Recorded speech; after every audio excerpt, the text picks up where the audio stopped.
Hello everybody, Cal Banyan here, Cal Banyan's Hypnosis, etc. And our co-host for this episode is Erica Flint. Let me tell you, Erica, in the last episode, talked about why we should be using Google Adwords to start getting us some clients. And today, she's going to show you step-by-step an introduction on how to get started. Start running ads in Google Adwords for hypnosis clients and have those clients start walking through your door, calling on the phone, and that kind of thing. So very, very important podcast today. Let me tell you about Erica. I have her bio right here. And Erica is a certified consulting hypnotist. She has her practice in Bellingham, Washington, and had her practice since June 2013. She's building her clientele. She's well on her way to being full-time, and most of that promotion's been done online. She's going to share all those insider tips, tricks, and techniques with us. She's originally a computer person.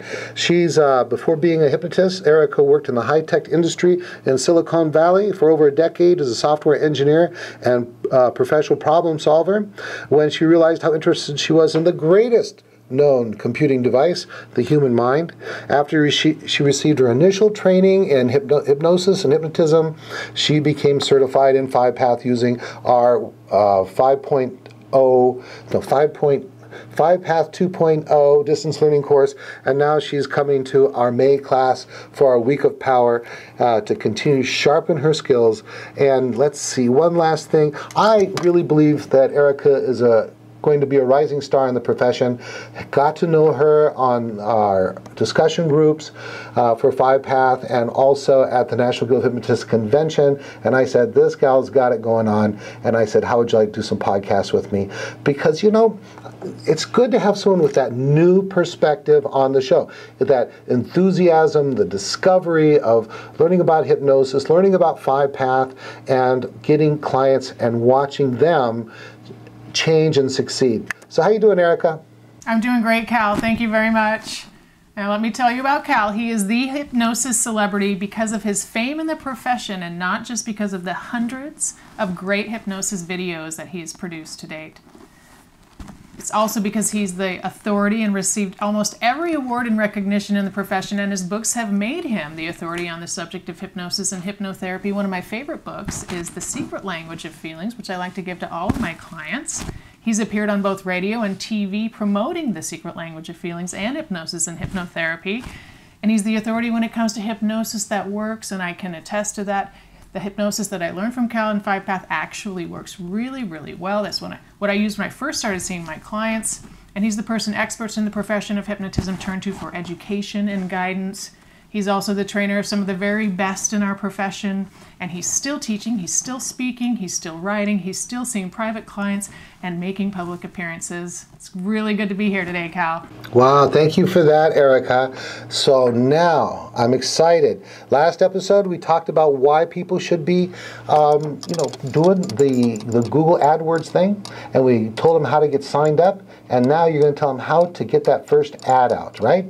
That's right. So last time what we did, we ended with, okay, how do you get started? You know, getting your Google account set up, your AdWords set up, getting analytics put into your website, and then linking analytics with your AdWords site. Okay, so now let's just say you've done your homework and you got all that ready to go. All right, we're just going to assume that. Okay, so now what do? Well, you go into AdWords and you're going to create your first ad. So let me tell you a little bit about how Google organizes AdWords, because it can be pretty complicated. As you can imagine, there's companies out there that sell tons and tons of different products, so they try to make it easier for large companies to do this. So for you and I to go in there, if we have a small business, we still need to navigate all of this, right? So the highest level is a campaign, okay? So a campaign is where you would set your budget and your overall settings. So if you wanted to have a campaign for stop smoking and you wanted to spend a certain amount of money, and then you wanted to have a separate campaign for weight loss and you wanted to spend a different amount of money, or you wanted to have a different target audience, you would want to create 2 different campaigns. Now Google, if you're just getting started, they recommend you might only need 1 campaign, right? Okay, so pick 1 target audience, set 1 budget, and just go with one campaign to begin with. So we could just start there. Okay, so you have your campaign. Now when you create your campaign, there's a couple tips that I have for you. Now there's a lot of options there. You'll see it when you go to the website. So here are the 4 things that I recommend that you select when you're just getting started. Unless you know better, this is probably what you want to do. You want to select search network only. Okay, you don't want to do anything other than that, because search network is when you go to google.com and you search, you type in search and the results come up. That's a search network. Okay, the displayed network, which is the other option, the results, that is where you'll see things like in Gmail, right? Have you ever seen that, Cal? I don't know if you have Gmail, but you know, sometimes Google puts advertising in other products like Gmail. Oh, absolutely, sure. And also people will sign up for Google to place ads on their websites too. Same thing. Mm-hmm. Yeah, that's right. And so I recommend that if you're just getting started, only go with the search network because, and we briefly touched on this last time, if somebody's actually searching for hypnosis or weight loss, they are motivated to click on that link and come see you. Now, if they just see an ad on a web page or an ad in their email account because you have the word weight loss in an email or something, they might be less likely to just click on it, okay? So I recommend going with search network only to begin with. And then the next recommendation I make for the campaign is to narrow it down by location. So that was really helpful for me when I first started. I could narrow it down to my target location, right? So I could just advertise in my local area. And that helped quite a bit keep the cost down. I don't want to advertise to people in Seattle or Vancouver, British Columbia. That would be a lot more expensive for me to do that. The cost per click would probably be a lot higher. All right, the next thing that you want to select is called the bid strategy. So the bid strategy, you can pay a higher amount if you'd like. You can bid to pay a higher amount for your click if you'd like, if you want to appear at the top. But I don't recommend doing that, especially if you're just getting started. Set that to auto, and then select a budget that you want to pay per day. Right now, I think I'm paying something like $4 a day for a couple of my different campaigns, but I haven't ever reached that amount. And so, you know, I'm pretty happy with what's been going on so far. You can adjust that as you go along. And then the last thing, as far as the campaign goes, don't select any of those extensions yet. So that's what I would say, Cal, when you're getting started with the campaign, those 4 things. There's a lot to know. There's a lot of other things that you could select, but that's what I would go with. So I'm wondering, as you're kind of explaining this, if you could like use an issue as an example as you're doing it, like a stop smoking or a lose weight or getting over fears or whatever it is, that you can say, okay, you'd do this and this and this, and that's where you'd put that. Would that be something you could do? Yeah, of course. So for an example on the campaign, I'll give you an example. We have a really cool, we have something here in Bellingham called the Bellingham Bay Marathon, and we have Ski to Sea. And so I have a campaign that's all about sports performance, but I don't really want to advertise that year round. I just don't want to spend the money, okay? So I will advertise that in a campaign for only certain times of the year, and so I could turn that entire campaign off. And so that is in one case where I would separate the campaign, right? Now, if you're talking about exactly where I would fill everything in, for me, the search, I select the search network only for, I have just kind of a basic campaign, which is for my business, okay, Cascade Hypnosis Center. So you can, if somebody were to type in the word hypnosis in Bellingham, Washington, they might just get a very kind of generic ad that comes up that says, you know, sleep better, lose weight, you know, stress-free, get started now with hypnosis, something like that, right? And so when it gets down to location, I typed in, so this is really cool, I typed in my zip code here in Bellingham, okay, type in my zip code, and then Google pops back up, oh, Bellingham, Washington, or Whatcom County. And Whatcom County is the county here. And Whatcom County has a target audience of 300,000, I think it's 200,000 people. And so I selected that. Well, then I also added Skagit counties and Island County. So Google makes it really easy to pick out your location. You can pick by city or zip code, anything like that. And then, again, I just don't select any extensions. Perfect. And see, when we have 2 kinds of advertising we do, or marketing that we do. One is local for clients, and then worldwide for classes. People come to our classes probably 1/3 are from the immediate area, and then 2/3 are from outside of our state and outside of the country. And also Google can be very useful that way too, but you got to be careful when you start doing these nationwide promotions, because they can get a whole lot of clicks and eat up your budget real quick. That's why the best way to get started with this is with clients and in your local area. So I'm 100% behind what Erica is saying. Proceed. Okay, all right. So now underneath the campaign, once you have your campaign set up, which is your budget and your settings, your target audience, your budget, your setting, your ad type, then you have an ad group. Now Google recommends, and I think this is a great idea, think of an ad group like you would with a web page on your website. So you probably have a stop smoking web page, let's say, which is not the same as your weight loss page, okay? So if you have that separation on your website, which if you do both of those services, you probably should have 2 separate pages for those. Then you'll want to do the same thing with the ad group, okay? So you'll want to have a separate ad group for weight loss and a separate ad group for stop smoking, and then a separate ad group for stress and anxiety, that type of a thing, right? And so the ad group, you will have one ad group, like I said, per web page. So that might be one way that you want to break it down when you're looking at your website. And you know what? I just started with one thing when I started, okay? That was it. I had one ad out there. I put everything there, or one ad group, okay? So the next piece of advice is create at least 2 different ads and see how they do. So this is one of the best practices that Google recommends. You got to have at least 2 ads, more if you can, and see which one performs better over time. Let it go out there and point to the same page and just figure out which one works better. So part of this is constantly going back, looking at AdWords results and seeing how well you're performing, getting rid of the ones that people aren't clicking on. The next thing is that you want to create a really good ad. So after you create your ad word, the next thing your ad group, the next thing that you're going to do is you're going to create your ad. So, and Cal, I'm sure that you have a lot of input on how to create a good ad. We could probably spend an entire episode on, what words to use, but I'll give you a couple pieces of advice as far as Google AdWords go. Okay, so your ad is going to match up with keywords. So when you create an ad group, there's 2 things you create. You create the ad itself, and you create the keywords that go with it. Okay, so now when somebody searches for those keywords, your ad will appear.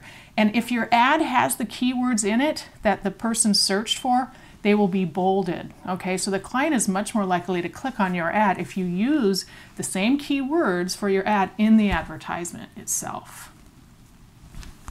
You have anything to add to that, Cal? No, that sounds really good. One of the things is you've just got to be precise, concise, and not too wordy. Because how many characters you get? Like 40 characters or something like that? I think it's less than that. Not very many. It's been a long time since I looked at it.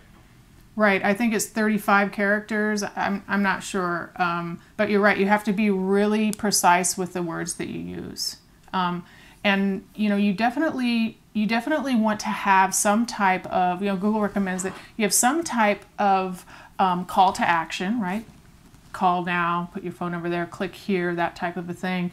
Another recommendation that they have is some type of special, right? 25% off today only, click now, something like that, to get people to act right away, right? And then you really want your ad to be relevant. So there is something that's really important to understand about keywords, and it's called your quality score. So your quality score is based on your relevancy of your ad. Based on the keywords that you are using, Google calculates how relevant your ad is. And then it uses that as just one of the numbers when it calculates your quality score. It can be pretty complicated, but it's really important to understand your quality score, because as your quality score goes up, you pay less. Because Google cares about giving people, searchers, right, people that are searching, it wants to give them the most relevant information. So if Google believes that your ad is more relevant to what they are looking for, it's going to charge you less and put you higher on the list, right? So you want to make sure that your ad is relevant to the keywords that you're searching for. You also have to make sure that the landing page, okay, the landing page again is the page that people are going to go to when they click on it. You specify this right in the ad group. There's a space there, it'll say the URL, and you type that in, that'll go to your website. Google's going to look at that page and it's going to analyze it using text analytics, and it's going to understand if that content on your web page is also relevant for the ad. Okay, so that will increase your quality score. So you want to make sure that your web page is well written and relevant for what you are searching on, what you're advertising, right? Does that make sense? Yeah, and Google is amazing at this. One thing is the content on the page, and another thing they do is they can tell if someone goes to your page, is there for 3 seconds, and bounces right back. They'll say, oh, that ad is, if it has that high bounce rate, they're going to say that ad is not that relevant, and they'll start moving some other ads up higher and drop you down, or they'll charge you more to get higher if you're not relevant. That's very right. Good information. Erica, please go on. Yeah, and you know what? There's a lot of information out there on this. We don't have time today to go into the details of the quality score, or the click-through rate, and how all of that plays into things. There is a lot of information online if you're more interested, but I recommend, you got to go out there, you got to create your ad, get started and see how things play out. But just as you should have, got to make sure that your web page, like I said, has relevant information on it. Make sure that there's no errors on your page, because Google does notice that, and they do keep track of if people are clicking through. It's called the click-through rate. Okay, so when people click on your ad, and just like you said, Cal, if they bounce off your site really quickly, they'll think, oh, maybe the ad isn't that relevant, and you'll have to pay more for it. It'll go down a little bit.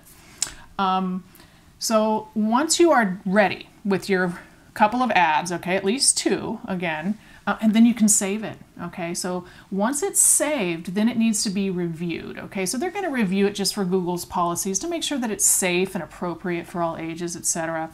And then once it's approved, it will be running. But there's something really important to keep in mind here, okay? Don't go to Google and search for your own site. It's not a good idea, because what happens if you go to Google and you use your search terms that are there to try and see if your ad comes up. I've done this before, and I'm not going to do it anymore. What happens is your click-through rate goes down, because now Google has just displayed your ad. You're not going to click on it yourself. It's just going to charge you $1.50 or $2 or whatever your cost is, right? So you're not going to click on it. Your click-through rate will go down because your ad was just served, an impression, but you didn't click on it. So there's a tool that Google provides, and the tool is called, let me see what the tool is called, Ad Preview and Diagnostic Tool. So you want to go to AdWords, you want to use that tool, and that's how you can search for your ad to make sure that it's running and see how it works. Have you used that before, Cal? No, I haven't. I haven't actually been doing so much of this AdWords stuff in a while, so you're the expert. Yeah, and there's, we talked about this a little bit before, but the keyword, there's a keyword tool that helps people with, understanding what keywords they could be using. So there's a lot of information out there and a lot of tools to help. Of course, Google is really good at that, providing us data. They're all about data. And so there's a lot that you could get into, but it doesn't have to be difficult. Okay, you could go in there. I think I created my first ad in probably,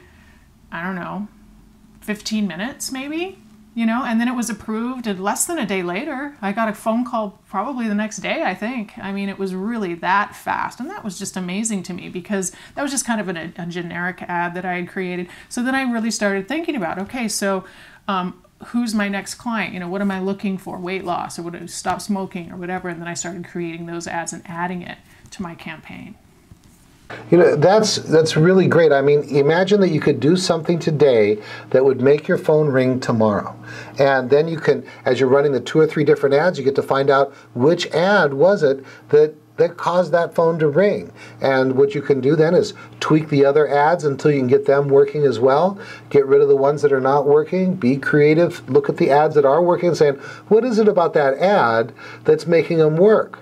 And so it's a little bit of tweaking. It's kind of a dance back and forth that, you can't see clients all day long. It's kind of nice that we have the mixture of seeing clients and also doing some marketing. Fall in love with marketing and your business will flourish, right? Yeah, that's right. And that's a really good point, Cal, because it really does need some maintenance, but it doesn't have to be too long. I mean, you could spend maybe, an hour a week doing this. Once you have your basic ads out there and they're doing well, right? They're bringing and they're generating in some calls, a couple calls a day, dozens of calls a day, whatever it is that you're looking for, right? And then whatever your budget allows too, right? So you go there and you check on things and you tweak some things, and then you want to make sure that you're also going in and looking at analytics. Now that they're merged, you can take a look and see the behavior of your clients, and you can really get a good idea about what's happening. Now, this is also going to help you when you're thinking other planning, right? So all of this analysis helps you when you're thinking about planning, growing your business. Oh, what areas do I want to expand in? Oh, should I, teach a class on self-hypnosis? Should I teach a class on stop smoking? I have so many clients coming in, right? So it can help you answer other questions for your business based on the traffic and everything else that you're getting from the web. As I'm here, we are on the second episode talking about this, I'm thinking about what do I care that the viewers get from this, and that is, there's all these little details and stuff, and you can bring up the Google Adwords website and let replay the video or the audio that we're recording right now, and let Erica talk you through it. But I think the most important thing is Erica is proof that it's worth learning this stuff, that it really does work. I was just watching a discussion going on the NGH network, or I think it was LinkedIn, that National Hypnotist group there, and they're talking about what advertising works to anyone using LinkedIn or Facebook or Google, and over it was like, I tried it but it didn't really work for me. What the deal is now because of what Erica is sharing, that it is worth learning, because it does generate clients when you do it properly. How's that, Erica? Yeah, that's right. And you know what? Google is still the #1 search leader. 67% of market share of search goes through Google every day. If you haven't done this before, don't bother with trying anybody else yet. Just go to Google. That's where you're going to get your clients from. So, and you can do it, you can do it 30 minutes. You could probably have the whole thing done and just let it run for a little while, spend another hour on it a week, and you can just let it go and the clients will come in. Perfect. What else you want to tell them? That's about it, Cal. I know that this is something that's been working for me, and so I'm just going to keep on doing it. As I add new services or new things that I'm doing, I go back and tweak things, but I don't really spend that much time on Google AdWords right now. I probably could spend a lot more. So it's kind of like, if you have more time to put into it, go for it. You probably get better results, but maybe you don't have as much time. So it really depends on, what you do have time for, because you could really go into a deep dive in Google AdWords for sure. Now, one thing I know for certain about the internet and Google and all these kinds of things is that things will change. So I'm going to give you my favorite resource for learning how to do stuff on the internet. And do you know what that is, Erica? Google? I don't know. It's the second largest search engine on the internet, which is YouTube. YouTube has the second number of searches on the internet, and so I went to YouTube, typed in YouTube, and then I did AdWords tutorial 2014, and bam, here's these tutorials that are coming up on my computer screen, and they're recent. 1 month ago, 4 months ago, 6 months ago, 2 months ago. These tutorials that are recent, because this video is still going to be on the internet 1 year, 10 years from now, 100 years from now, there's still an internet. Once it's on the internet, it stays there. But with YouTube, you can type in AdWords tutorial 2014 or 2015 or whatever year it is, and see what the latest stuff is. And these experts will talk you through how to do it in the latest possible way. Anything that's worth learning, it's probably on YouTube. How do you feel about that, Erica? I think that's a great point, Cal, and you're right. I mean, if you know where you can go to get the greatest information, then that's really all you need. Just put in a little bit of time, find it, learn it, and then you can go do it. And things are constantly changing. So you're right. You have to go find the resource where the information lives, and then learn how people are doing it now and what the rules are. You know, and we talked about this before, but Google changes things all the time, so you really got to be up on it. That technical stuff changes, but you gave them some information that they can't get on YouTube until this video goes on YouTube, and that is Google AdWords works for getting clients for hypnotists. All right, wrap it up. All right, well, I'm really happy to be here today. And if you are a new hypnosis professional or want to be a hypnosis professional, you can do it. You know, you can get started. You could go take some classes and use Google just like I did to get your first clients and be happy as a hypnosis professional doing the things that you love. And I hope that you do that. And if you have any questions about Google AdWords or any questions for me, just contact me. I'd be happy to answer any questions. Beautiful. And you know, Erica is like Brenda, is like Celeste. These are people who care. I care, they care. We want to see the profession continue to grow. We want to see confident and competent hypnotists out there helping people change their lives for the better. And I hope to see you in class. We got a class coming up in May for the advanced certification course. And then we have in July and October the whole kit and caboodle certification course, 10 days here at our center. You can do it on site or you can do it live over the internet. All right, that's it. Thanks for coming back with us. Please share us, like us, whatever you can do, help us get the word out because we really want to change the world one client at a time. All right, that's it. Cal Banyan, signing off.